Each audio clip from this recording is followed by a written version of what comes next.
Anthem and The Division 2 are the two main competitors when it comes to open world RPGs in 2019. Today I wanted to begin a series comparing these two games before launch, and at the end, come to a conclusion as to which game is shaping up to be better, and which one I would be leaning towards to buy.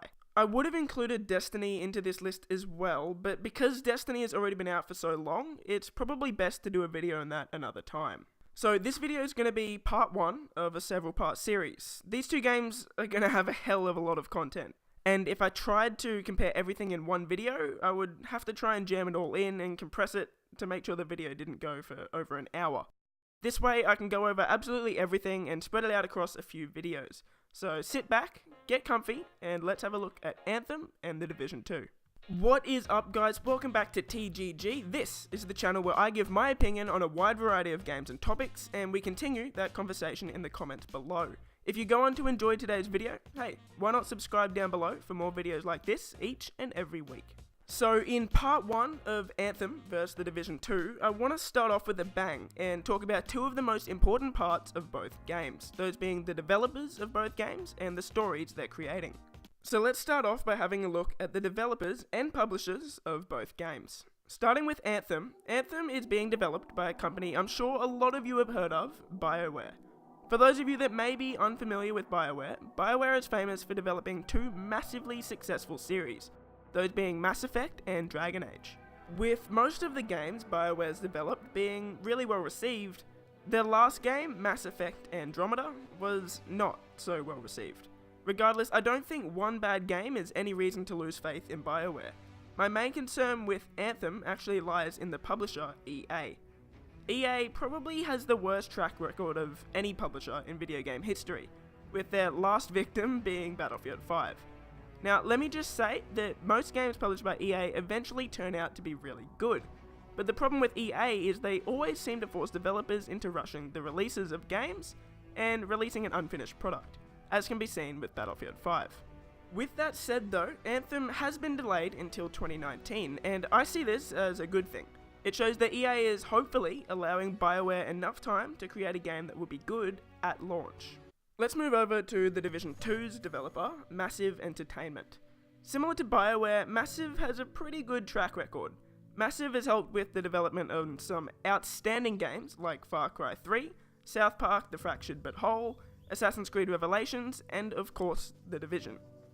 Where Massive has an advantage over BioWare here though, is this is their second crack at developing an open world RPG, as they already have a foundation to build off with The Division 1. Looking at the publisher Ubisoft doesn't have the best reputation in the world, but it's definitely a lot better than EA's. Similar to EA, Ubisoft has rushed the development of some games, with Assassin's Creed Unity topping that list, but for the most part, they have a better relationship with their community than EA does.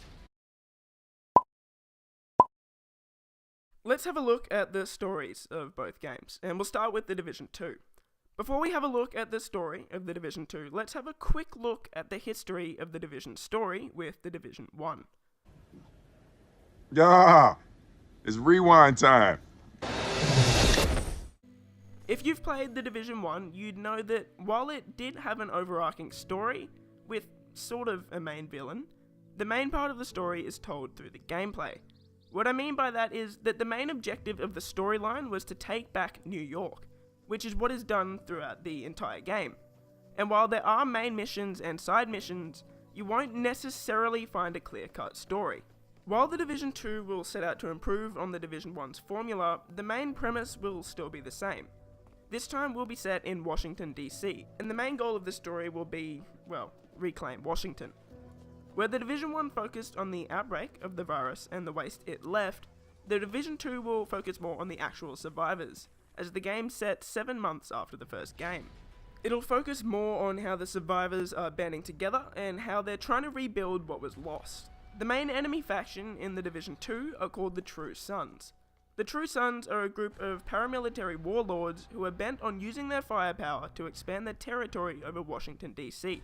While there may not be a 100% clear-cut story, I'd say it's a pretty safe bet to say that the final missions of the game will revolve around us taking down the leaders of the True Sons.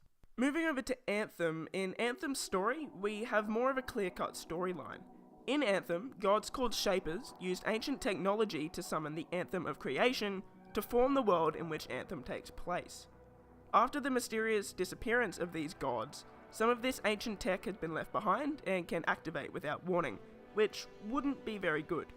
Anthem's latest story trailer introduces us to the game's main villain, and he plans to, well, I'll just show you.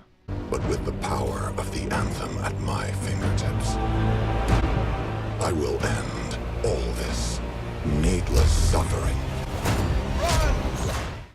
One of the things to note about Anthem is that while it's an open world game that can be played with friends, you'll actually have your own individual story. This is what BioWare is calling Our World, Your Story. So what this means is you'll have your own cutscenes, and the decisions you make might be different to your friends, and your stories will branch in different directions. So in missions, while characters are talking to you over a mic, for example, they'll be saying different things to each player, depending on decisions that you've made in the past cutscenes. Now, when I initially heard this, I thought it was stupid, to be honest. But after thinking about it for a bit, it might actually be a genius move. But think about it, Anthem's two main competitors are Destiny and The Division, and where they've come up short in the past is their stories. Because it can be hard to make great stories in worlds that are shared by so many players. What makes stories so great in games is the fact that you have a say. You get to decide what your character says, and generally where the story goes. That's almost impossible for co-op games. What Anthem is doing is essentially saying, screw it. We're not having a co-op story, each player will have their own story, and while it may not completely make sense, it's a step in the right direction in terms of being able to tell a more detailed story in a world like this.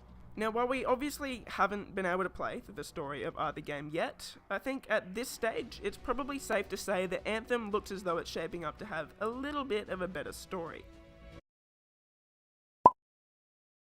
So, that's part 1 done and dusted. I'm not sure how many episodes this series will have just yet, but in part 2 we'll be going over the extremely wide range of customization and gameplay that both games will provide. Initially I was going to include that into this video, but the video would have been almost half an hour long, so the next one's probably going to be a bit longer. So if you want to see that video, make sure to smack that sub button down below, and if you enjoyed this video, feel free to leave a thumbs up and a comment letting me know what you think. But that'll do it for today guys, and I'll see you in part 2. Peace!